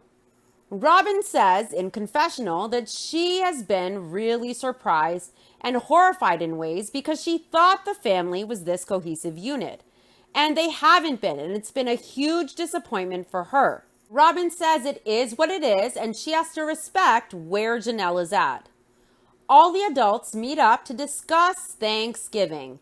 Mary says now that they're in November and the holidays are literally upon them, they can make a definite decision on what to do and how to do it so that the family can start interacting again. Janelle says her position hasn't changed. Initially, Cody came up with a list of rules, and she wondered where the list had been for the last 9 months. But whatever, she says the list is now in existence, and supposedly these are the rules that Cody and Robin are following at Robin's house that Cody wants them all to embrace. They flash back to Cody passing out the list, saying they have to take this like they would religion and scripture. Janelle tells him they are doing most of these things, but they don't wipe their mail and they don't wipe their groceries. Robin tells Janelle, come on. And Janelle says no, she thinks it's overkill in that flashback scene. In Confessional, Janelle says they paused the last meeting because it was getting intense, and now they are coming back together to finalize their plans. Janelle says it's a real huge point of contention. It's maybe the biggest problem they have ever had in their whole marriage. The biggest problem Janelle and Cody have had their entire marriage has been Cody's COVID protocols. Cody announces they're here because of holidays. Janelle mentions she thinks it would be good to make a final plan. Janelle says her boys are orbiting Christine in Confessional. Janelle says she needs to say that for her children. Christine is huge in their world. She was the one who stayed with her kids when they were younger and she was working. Janelle says her kids told her they would do whatever Christine does. If Christine stays in Flagstaff, they will stay. Janelle tells Cody they're inclined to travel for Thanksgiving, but they'll be there for Christmas. But when it comes to her boys, she tells Christine, honestly, she is making or breaking what Janelle and her kids will want to do. Christine says jokingly that it's a lot of responsibility, but you can see in her face that she is honored by it. Christine says it's way too much pressure in Confessional. She says it's all just new info for her and she doesn't know if they're going to be able to get together or not, which is super hard and heartbreaking. I love how Janelle tells Christine whatever she does will determine what her and her kids do, and she does it in front of Cody. I'm sure Cody is just seething in that resentment. Cody says he gets it, that they want to focus on doing things with Christine. He says Christine doesn't make any rules, and she doesn't make anybody abide by rules. Cody says he is the heavy in the family. Christine says she talked to Aspen and Mitch and McKelty and Tony and Peyton, and she told them all the rules that they would need to follow if they wanted to come to Flagstaff for Christmas, and they said they could not follow the rules. Christine says she talked to her girls and she told them whatever they want to do, they can do. They can do the 2-week quarantine and be really strict, or they can go to Aspen and Mitch's. And her daughters wanted to go to Aspen and Mitch's for Thanksgiving. So they're going to go to Aspen and Mitch's house, but they're going to be back in Flagstaff for Christmas. In Confessional, Christine says she was dreading telling the family so much, so she just said it at the start of the conversation and she got it done with because she was so worried about how all the adults would take it. Christine knows that it's hard, that she is making a conscious decision to separate herself and her kids for a family holiday. Cody asks Janelle if she is going to Utah and she says yes. And he confirms with Christine if she is going to Utah, and she is. Cody in Confessional angrily says they are all saying they want to get back together, but Christine has made it clear to him now that she would rather be with Aspen and Mitch and Tony and McKelty than with him. And Janelle is indicating by her actions that she would rather have the boys around than him. Robin says, this is going to be weird. It'll be her first Thanksgiving without everybody there. And Janelle tells Robin they will still do Thanksgiving though. And Robin says she knows, but she was talking about everybody. And Mary jokes. She says she isn't everybody. She knows she likes to think she is. She doesn't think that's what Robin means though. Robin asks if Mary will do Thanksgiving together with them. And Mary says she will be there. Of course she will. Mary says in Confessional that it's a little bit frustrating because everybody has been complaining and making comments like, why can't we get together? And she says now they can, and they choose not to. Mary asks, what has she been doing for the past 6 months? She asks, why have I been doing this? Cody tells the group that he appreciates where everybody is at. And Robin asks, you appreciate it? And Cody says, yeah, everybody is making choices about where they're going. And Robin asks, do you mean you respect it? And Kody says, yeah, he respects it. Robin says she doesn't like the word appreciate. Kody says he will respect what everybody's position is, but he wants to say that they do have an obligation to a very large amount of people to be able to keep working.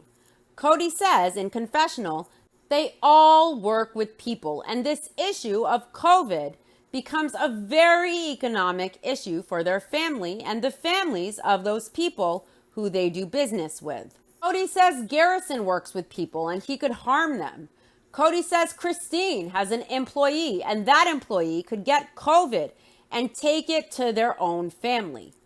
It could destroy them. It could destroy their livelihood. So now Kody is saying the people that his family that is so irresponsible and follows the CDC guidelines, when they work with other people, they're putting those people at risk, they're being irresponsible. When Kody's nanny got sick and it spread in his family from Robin's house as the point of exposure, did it destroy everyone and everyone's livelihood, or did everyone survive? The way Kody handles COVID is far more destructive than ever getting COVID, in my opinion. I love how Kody mentions that Christine has an employee who could get COVID from her house and give it to her whole family, when interestingly, Robin's employee got COVID and she brought it to Robin's whole family while supposedly following Kody's protocols. Kody tells his wives that he thinks he has struggled to communicate where he is at because he realizes that the boys don't get why they are doing what they are doing. Kody says he isn't a foot soldier here. He is really kind of a general, whether he is good at it or not. He goes on saying their struggles in their family relationships are probably because he sucks at them. Janelle feels like all of a sudden Kody is doing this bait and switch. Like, oh, I respect it. I respect your decisions, but I am going to put you on this guilt trip so that you will change your mind. So he doesn't really respect it, but he will tell them he respects their decisions when he doesn't. See, Janelle knows Kody is trying to manipulate them into guilt, to try and coerce them to change their minds. Kody says he isn't telling them how to live their lives anymore. He tells them that they are all independent women. They can do whatever they want. But he would ask them to seriously consider a much bigger picture, the picture that he has to see. He says no guilt trip, just a little prick to your conscience, and you guys decide what you are doing. If I was his wife at this point, I would tell Kody to go get fucked. Kody isn't the leader, and he doesn't even have a good moral standard or a very developed conscience. He's at a super low level, but in his arrogance, he feels he is so superior and like he's highly elevated above everyone, as if he is the only one looking out for the family, as everyone selfishly looks out for themselves. Yet this guy doesn't have the decency or level of conscience to know he should definitely be at his daughter's major surgery. And he can't separate his rocky relationship with Christine from being there to unconditionally love and support his daughter, who has nothing to do with her mom and dad's relationship. Kody, in all his glory with his high consciousness and the high morals and ethics of his faith, even stooped so low as to call the trip to New Jersey for a mandatory surgery a vacation, because he is an absolute selfish, egotistical, arrogant asshole. He knows nothing about high ethics and morals and levels of consciousness, yet he perceives himself to be superior to everyone, when in reality he is way below even normal levels of decency or consciousness or morality. Kody is a baby in a grown man's body, in my opinion, with a feeble mind, a ton of insecurity. He is petulant and moody. He has the mind of a petulant, moody, whiny child who is pissed, throwing tantrums and resentment all day long. Kody says he isn't going to tell this family how they do it. He will lead the way that he thinks is the right way. Who trusts the leadership and the decision-making skills of a man who supposedly lets his fear override his ability to be there as a husband and father. He couldn't even go to his daughter's surgery. That man is a coward with shriveled balls. That's not a leader. That's not how a leader behaves. Christine says sarcastically in Confessional, Kody isn't trying to guilt trip us. She's very cynical. It's hilarious. And she says she is pretty sure that was a guilt trip. Christine says if Kody wants her to make a choice between him and her kids will always win every single time. Janelle tells Kody that he should understand if she stayed in Flagstaff, she would be alone at Thanksgiving. Janelle asks Kody, do you think I'm going off? I won't wear a mask and do other things? And Kody tells Janelle that is the choice she is making. He says, isn't making accusations, he is asking. And he says, you people. He refers to his wives as you people. He says he is asking them to consider and then shoulder that responsibility for themselves because he has certainly shouldered a lot of responsibility. Janelle says in Confessional that Kody acts like she is not doing anything. Janelle says she wears a mask, she sanitizes, she social distances, she does all the things that the CDC says to do. But because she doesn't follow all of Kody's 10 commandments, his rules, she is not following any rules apparently in Kody's view. Kody says that's all he has to say about it. He does his usual insane, shit-eating, crazy grin where you can tell the mask is all the way off, and he puts on his fake serial killer smile, and he says he hopes everybody enjoys their Thanksgiving as he stares at each wife looking like he wishes he could strangle them if looks could kill. Janelle starts laughing and she walks away. And Christine says she 100% has a clear conscience on the choice she has made for Thanksgiving. And Kody says he told her this so she could share it with her kids so they can understand the perspective instead of them making phone calls to him telling him, Dad, your rules are taking a toll on our family. Kody says Christine can continue in the vein of her little world, but he wants her to understand his world. Kody is such a condescending nitwit.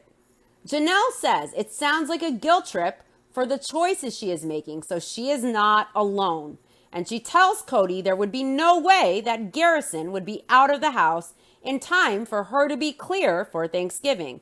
So she would be all alone on Thanksgiving. So she asks why she would want to stay home and be alone.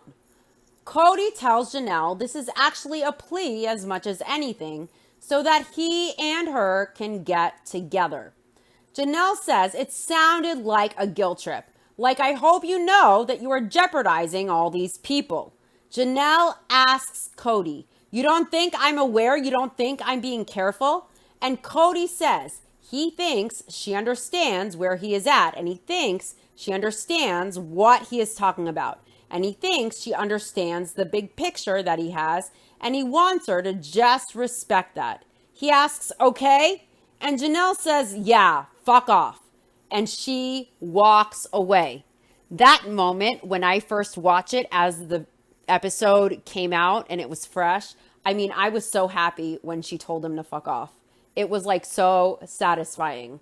I loved when Janelle told Kody to F off the first time I saw this episode. I cheered to myself. It was like, finally. Christine, Mary, and Robin sit there awkwardly as Janelle walks away. And Kody asks them, am I being a bully? He said he doesn't understand why Janelle felt she had to leave. Christine explains it's because Janelle's hands are tied. And she says Janelle is living in a home where her kids are adults and they're making the decision to hang out socially. And she has him on one end of the spectrum and then maybe Gabe on the other end of the spectrum. And she probably feels different every day. Janelle is getting crap from both sides. Christine tells Kody his speech was very forceful. She tells Kody she knows he was probably trying to be polite. And she tells Kody Janelle probably has to deal with that crap from her kids all day long. In Confessional, Christine says that she thinks it's irresponsible for Kody as the leader of the family to ignore half of his family and not be with them at all. Christine thinks that is irresponsible. I couldn't agree more. I also love how she tried to take up for Janelle and explain to Kody what was going on, since clearly he didn't get it. Christine says Kody is the dad to all of these kids, and it's irresponsible. She says whatever, everybody has got to make their own choices, and Kody does too. She's right. Kody is making a conscious choice to not be there for his kids and to be irresponsible as a father to them. Kody is the one making the choice to make his own rules that are more difficult than the CDC guidelines. The wives he puts down for being lax, saying the reason he can't be there with his other wives and kids is that they follow the CDC guidelines. They're too lax. They refuse to obey his rules, as if his wives are being irresponsible following the CDC guidelines. They know Kody's protocols aren't practical. They know Kody's protocols aren't reasonable in any way. And Kody wants to deflect, saying he can't see his wives or kids because it's not safe, when they are still doing everything the CDC recommends. So it's Kody making the choice to cut himself off from his family and not be there. It's not on his wives who are choosing their lives and their kids over him. Kody has no right at all to dictate how everyone will live. He has no right to create his own rules. And he says his wives are picking their kids and their lives over him. But let's keep in mind, they are following the CDC guidelines. And Kody is the one choosing to say my rules or I won't be around. Of course, the wives aren't going to be dictated to. And if it comes down to Kody or their kids, they will pick their kids as they should. Kody is choosing to say my way or no me in your lives. Kody is being irrational and irresponsible, and he is letting his supposed fear turn him into a bigger spineless coward than we ever thought he was. Kody is choosing to let his supposed fear over just the possibility of COVID run his whole life and ruin every relationship he has in the family. Keep in mind again, his wives are not being irresponsible. They follow the CDC guidelines to the best of their ability.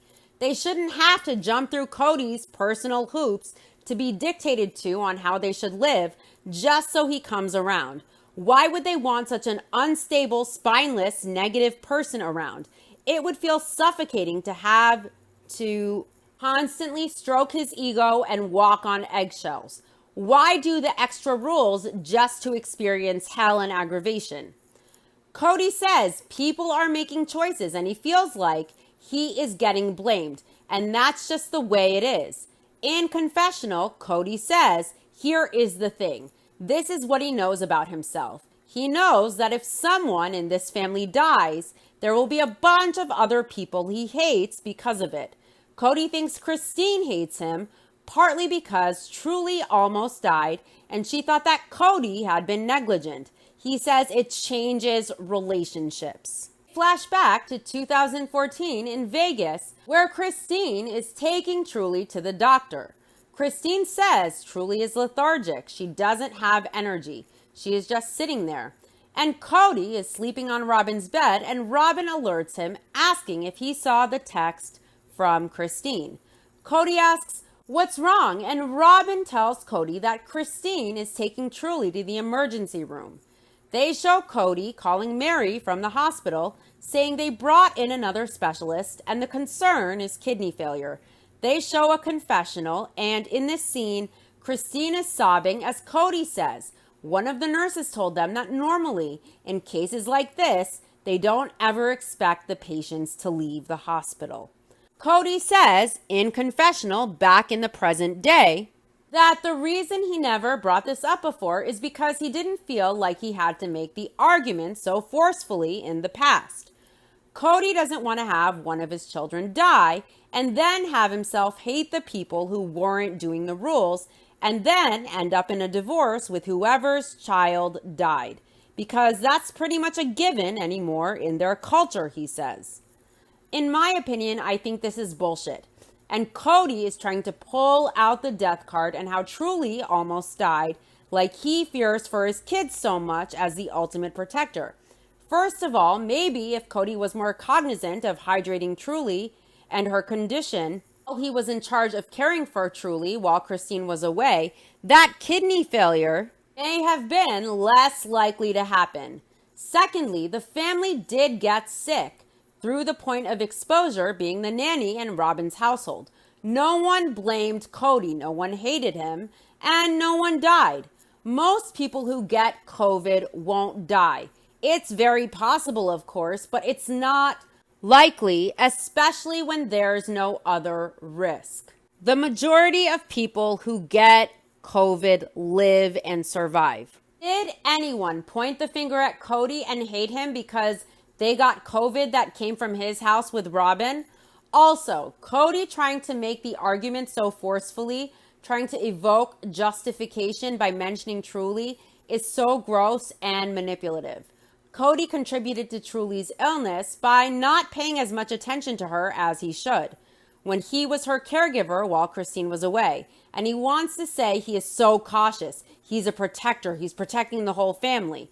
Yet when Isabel had her surgery, it was a major, major surgery with huge risks. Huge. There could easily have been very serious complications. She was getting screws in her actual spine. She was getting her lung deflated and moved out of the way to do this surgery. That's serious. That's very serious. God forbid, but she could have died had a complication come up. And thank God everything was fine. But Kody keeps saying he will not have a kid die. Yet most people actually survive COVID. And Isabel was actually cut open, having screws embedded in her spine, having her lung deflated, having tubes everywhere. And Kody was not there with her. He was not there protecting her while she was his child closest to death at that time. And he wasn't there for support, giving the excuse that he is protecting the family from possibly getting an illness, potentially, that most likely isn't going to kill them. While Isabel was cut open on a table, lung deflated. If Kody cares about his kids' health and his kids dying, why was he not with Isabel, who was most at risk of death or complication during that major surgery? So all of this is bullshit. The bullshit about his kids possibly dying, bringing up Truly, and all of it is sick and manipulative as fuck. And it's all bullshit. If Kody cares about his kids dying and their health, why was he not there with Isabel during her scoliosis surgery, where things could easily go wrong? She had her actual lung deflated. Is that not more serious than a possibility of maybe getting COVID and most likely living through it? So I don't think his wives should ever feel guilty. And I don't buy that Kody is being genuine or authentic at all. Kody can talk a good game. He can do his incessant monologues. But I smell bullshit, and his actions don't align with his words, and his manipulations don't work, in my opinion. Robin is sad that Christine won't be here for Thanksgiving, but she understands. Christine says sorry. She says it's because her kids can't do it. And it's been a long time since they have seen her older kids. And they miss everybody. And her girls miss them so much. So Christine says it's hard, but she's not going to be here. Kody says all he is thinking is Christine is running to play with people who are breaking the rules. Christine says she knows how he feels about it.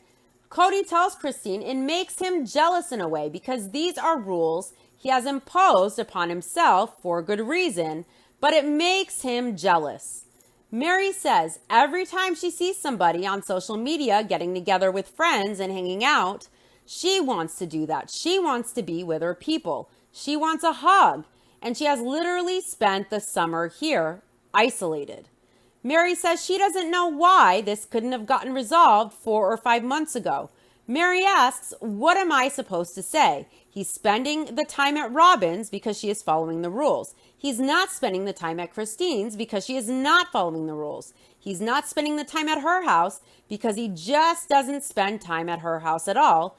But she is following the rules, she says. Mary doesn't know what to say here, honestly, or how she can even contribute to this conversation. Janelle is in her car. She just left a discussion about the holidays, which she thought would be a little tame conversation. She is frustrated because she is between a rock and a hard place, and she has to make sure that her kids are safe and mentally well. She is giving them the best chance, and then she is having to choose these rules that the family has, which aren't very different from her rules, but she is stuck. She is stuck here, and she doesn't want to spend Thanksgiving alone. Her family is all being quarantined. She isn't being dangerous. Janelle says Cody is just condescending. He is acting like she is making irresponsible decisions. He acts like she doesn't have a big picture, and that is not the case. Janelle says it's frustrating to her that he is trying to make it sound like she is all of these horrible things. Cody tries to act like his wives and kids are so irresponsible and lax for the way they handle COVID. He guilt trips them as if they are making such reckless decisions when they are following the CDC guidelines while living life, as if it's harming others when it's not. The only person doing the harm and doing the damage is Cody, who is choosing to make it my way or the highway, all or nothing. Do this exactly as I dictate or I won't be around. And the wives and kids are more than willing to compromise. But Cody has a stick up his ass. He's constipated and rigid and uptight, refusing to make any compromise, insisting either his family submits or he won't be around. His ego can't take that he isn't being obeyed, that he doesn't have the authority, that he wishes he did. And instead of coming to a compromise, Cody would prefer to die on this hill, destroying every relationship he has and causing more destruction in his family than COVID ever would. The likelihood that someone will die is low. It's possible, it happens, but a car could also hit you crossing the street. You can't let fear dictate how you live, especially to this degree. And Cody is the one making the choice to alienate most of his family with his insistence on all or nothing. And that's his choice. But in the end, we know people in the family got COVID and they survived. And Cody's bullshit rules that destroyed the family don't work. The nanny was following the rules and she got COVID.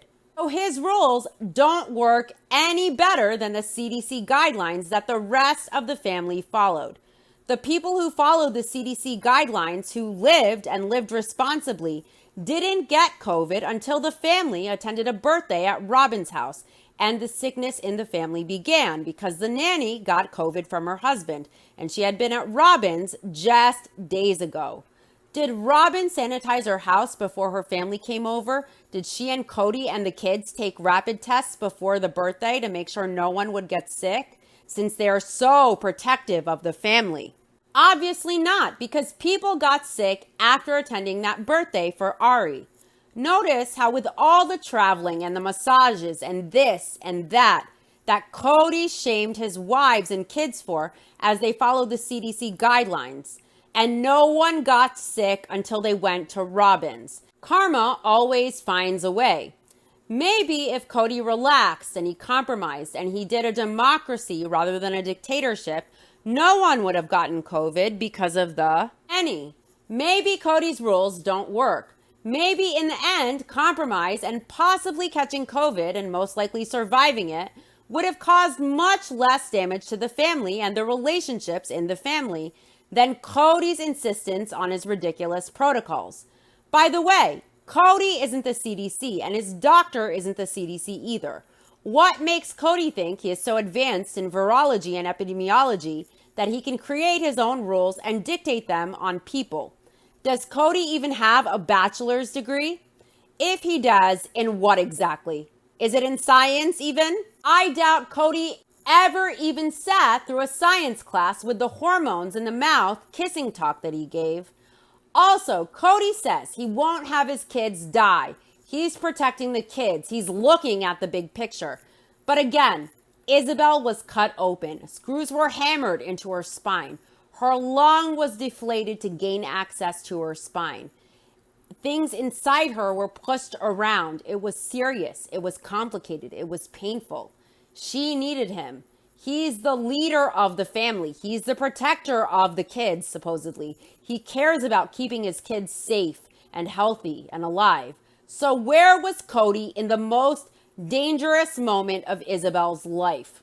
I know Kody has a nasty habit of calling Janelle's kids just her kids. They are her kids. He refers to them as her kids or Janelle's kids. And it's the same with Christine. Christine's kids are her kids, or he refers to them as Christine's kids.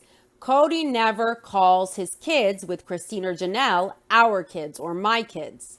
But notice, Robin's kids he always refers to as my kids or our kids. He never just calls them Robin's kids. Not once have I heard that.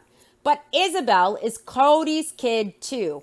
And he wasn't there for his kid when she easily could have had a complication. So all this manipulation, mentioning Truly, talking about his kids possibly dying, wanting to be safe, wanting to protect them, it's just words. But as usual, Kody's words never match his actions. In my experience, the best indicator of a person's character to me are their actions and not what they say. Kody likes to talk a lot, but what does Kody actually do? His actions speak louder than words, in my opinion. That does it for this episode. To my YouTube viewers, please like and subscribe, and let me know your thoughts in the comments section if you like. I'll be back next week for Seeking Sister Wife, and of course, for the final episode to complete my Season 16 playlist, Season 16, Episode 8, 2 Clicks. And of course, next week is the Season 17 premiere of Sister Wives, entitled It's Over. I'm sure I'll have a lot to say about that. Thanks so much for listening. See you next week. Bye.